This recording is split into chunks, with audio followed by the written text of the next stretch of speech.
Ndugu zangu, mtakumbuka mwaka 2025 tulikuwa na uchaguzi. Na uchaguzi ule kama nilivyosema awali, CCM kwa kuwa tulikuwa ni chama kinachoshiriki katika uchaguzi, tulitengeneza ilani yetu ya Chama cha Mapinduzi. Na ilani ile tuliwakabidhi wagombea wetu. Unapomzungumza mgombea wa rais, maana yake tumewazungumzia wote. Tulimkabidhi Mheshimiwa Rais awaongoze viongozi wengine kuinadi ilani yetu Tanzania nzima. Na tunapozungumza Tanzania nzima, uzuri Tandahimba na mimi nilikuwepo. Tulifika na hapa Tandahimba kuja kuilani ilani ya Chama cha Mapinduzi.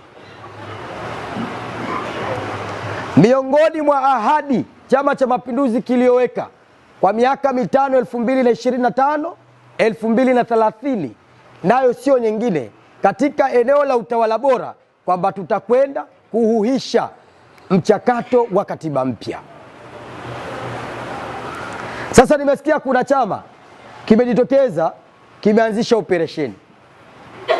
Moja, wamesema wanaanzisha operation katiba mpya. Ya pili, wameanzisha operation ya kuachiwa mwenyekiti wao wa chama. Natuma salamu kwao. Lakini pia natuma salamu na kwa wana CCM. Mwenyekiti wa chama chetu, ukienda leo katika ngazi ya mikoa yote Tanzania nzima 32 kichama, ametuma magari kama vitendea kazi ili viongozi wa CCM waeneze itikadi ya chama chetu, waeneze sera ya chama chetu, waeneze ahadi za chama chetu. Ukishuka ngazi ya wilaya nako hivyo hivyo, tumetembezewa magari nchi nzima.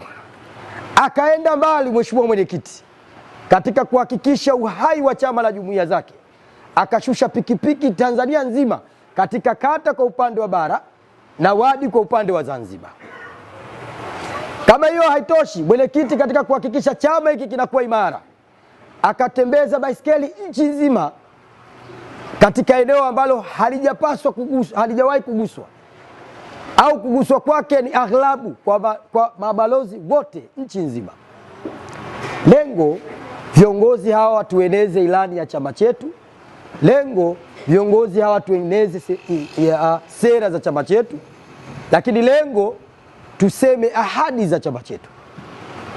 Inasikitisha kinapotokea chama kinataka kupora ajenda ya Chama cha Mapinduzi ya kuhuisha na kurejesha mchakato wa katiba mpya, alafu wana CCM tumenyamaza. Ukiwauliza wana CCM wanakuambia tunamsubiri Kawaida asemi. Ukiwauliza wana CCM wanakuambia tunamsubiri Mwenezi asemi. Na wengine wakaenda mbali, tunamsubiri Mheshimiwa Rais asemi, ambaye ni mwenyekiti wa chama chetu, kwa kitu ambacho kipo katika ilani yetu ya Chama cha Mapinduzi, kipo katika ahadi zetu za Chama cha Mapinduzi, na tumekinadi Tanzania nzima. Sasa natuma salamu kwa wale wapora ajenda za chama chetu, kwamba ajenda ya katiba mpya ni ajenda ya Chama cha Mapinduzi, na CCM ndio watakaoikamilisha ajenda hiyo ya katiba mpya. Hatupaswi kuruhusu, ndugu zangu wana CCM wenzangu, kuporwa ajenda zetu.